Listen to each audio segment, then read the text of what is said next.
Bangkok, Thailand saw its first LGBTQ plus Pride March in years. This past Sunday, the Thai capital of Bangkok saw its first Pride Parade in 16 years. The recently confirmed Governor of Bangkok, Chadchart Sittiput, supported NGOs in the area in producing Naruemit Pride 2022. While the LGBTQ plus community in Thailand is very visible, there is still a lot of discrimination. The Thai parliament is set to vote on a bill that would introduce same-sex unions with almost the same rights as marriage. This made the Pride Parade very important to the thousands who marched. Drag queen Gun Punna said, quote, "I'm so happy that I get to express my identity.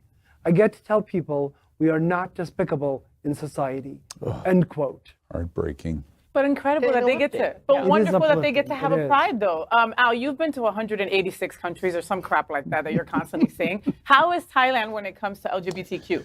Well, you know, it's really interesting. Thailand, and I was going to remark on this, it's such a contradiction that Bangkok especially, that Bangkok has not had a pride and not been as LGBT embracing as they should.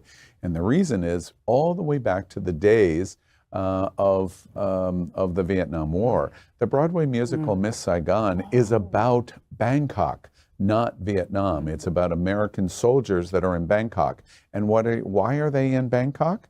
Because of sex. Yes. Bangkok has, and Thailand in general, has one of the most robust sex industries Sure. in the world. Yeah. And it is a double standard in terms of having this sex industry and then being anti-LGBT. This is progress, and we're happy for it, and we're glad for the community, but we can't take a whole lot. It's a kind of yay as opposed to a cheer. Got it. But also, the fact that it's in Asia, yet another place, a whole continent that's only sporadically welcoming to our community, to see this happen in an Asian community is great. Also, we should keep in mind when you say a robust sex tourism, a lot of that is sex trafficking. I mean, there's places like Amsterdam where it's very well regulated and houses and stuff. It's a dangerous place also to be gay and especially trans there, because a lot of people have to go into the sex trade, even a higher percentage than here in America. So I feel bad for them. I'm glad but the more they can be open, hopefully the more they can be either open about working in the sex trade, which is great. Sex work is work, or they can move on and find other things once the country accepts them. You know, very quickly, one other contradiction that goes on in Thailand, which is interesting. The capital is Bangkok, and they're fighting for the recognition in Bangkok. And the quote by the drag queen that I'm not discussing is really heartbreaking. Americans and Europeans among the very top LGBT destinations in Asia is in Thailand, but it's Chiang Rai and Chiang Mai, and they're very open to the LGBTQ community. So there's this real division in Thailand.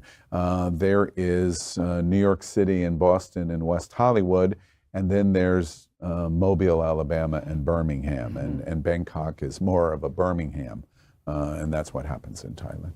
Got it.